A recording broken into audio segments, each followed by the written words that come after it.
Mr. President. My name is Sen.Abba Moro. I represent the very good people of the Benue South Senatorial District. Mr. President, distinguished colleagues, I seek your kind leave to lead the debate on this very important bill for the establishment of the Federal College of Agricultural Technology, Opialu Ojapo, Benue State. Mr. President, the bill was read for the first time in this revered chamber on Wednesday, 26 January 2022. Mr. President, distinguished colleagues, this bill is a very bold stride towards not only addressing the educational needs of the people of Benue State and by extension Nigerians, but it will also serve as a training ground for the development of agriculturists in the country.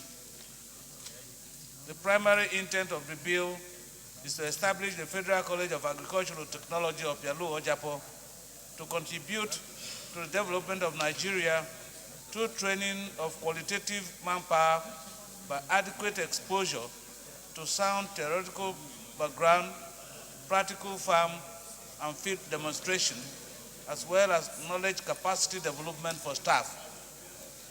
Mr. President, distinguished colleagues, it is pertinent to mention that agriculture with its allied sectors is undeniably the biggest livelihood provider in Nigeria, especially in the rural areas, and contributes significantly to the country's gross domestic product. May I mention further, Mr. President, distinguished colleagues, that demand for agricultural products is daily on the increase, with increase in population and per capita income, and growing demand for industrial sectors. The Federal College of Agricultural Technology of Opialu Ojapo, when established, will train and produce morally sound graduates to become self-employed in the area of science and agriculture, establish linkages and collaboration with other policymakers, research institutes and training institutions, produce technicians capable of carrying out routine preventive measures and advisory services in livestock, fishery and crop production, promote capacity building through outreach programs, vocational training, continuous education, among others, in the area of science and agriculture, promote youth development and empowerment opportunities through entrepreneurial and agricultural activities. Mr. President, distinguished colleagues, in the face of the current security challenges that threaten food security, a knowledge-driven agricultural practice is an imperative need.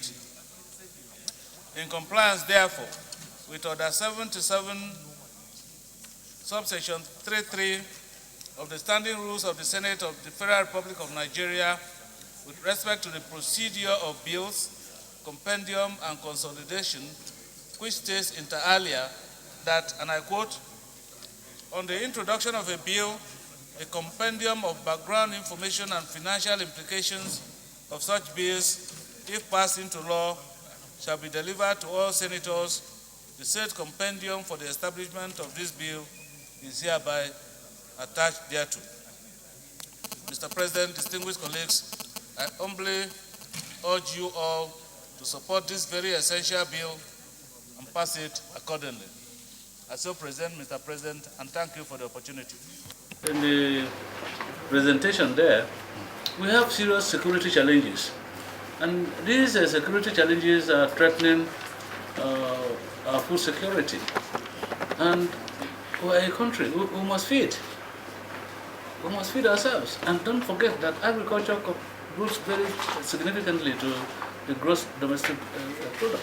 And so if we sit idly by, because we have challenges, insecurity, banditry, and we don't do what is needed to be done as a nation, then definitely the future is going to be bleaker than we are now.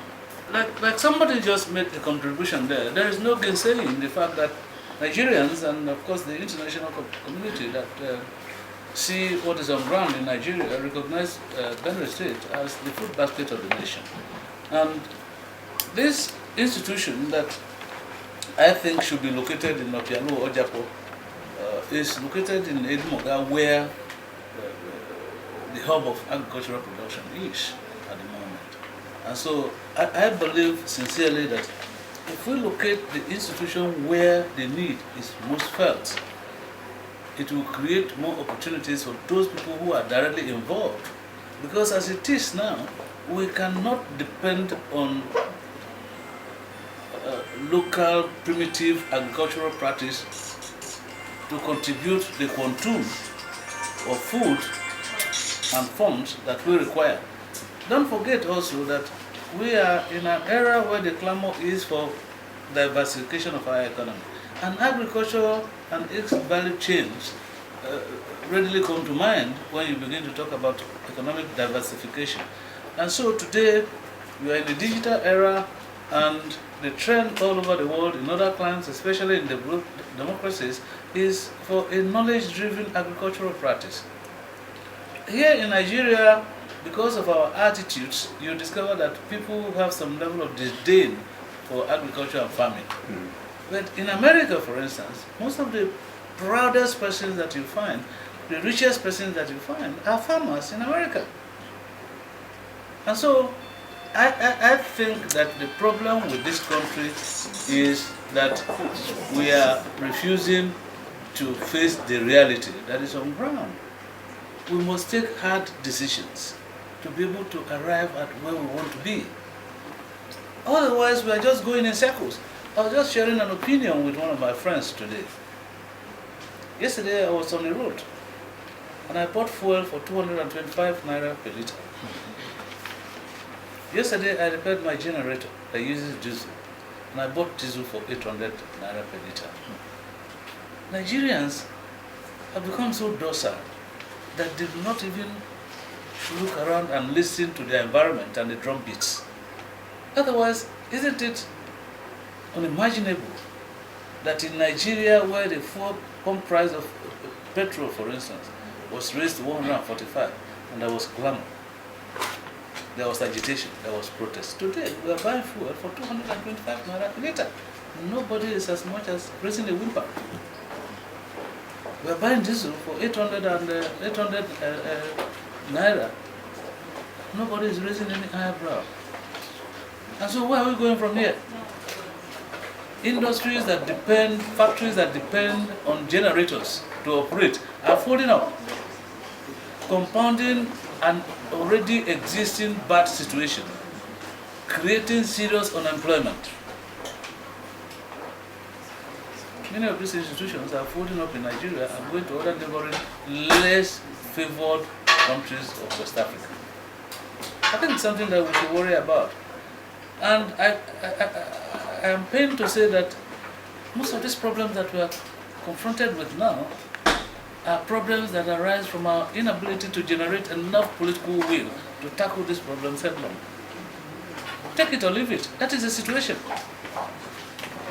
Because people have abandoned leadership, people have abandoned governance, and it has become something like a situation of everybody to himself and God for all. It doesn't make sense. So today you hear 200 people are killed here, 11 people are killed here, 20 people are killed here. I went to bury 11 people in my community recently, killed by armed bandits. And it has become music as usual. So my brother, I think that the fact that who says we don't have money? We have money. We have money that has been grossly misused. If you recall, I said immediately, I think 6 months or 1 year after President Goodluck Jonathan left office, and I said that all of a sudden, the critical press, the Save Nigeria group, all have gone to sleep. Why is everybody keeping quiet now? Why are we living as if nothing is going wrong? Because this country is going to collapse very soon.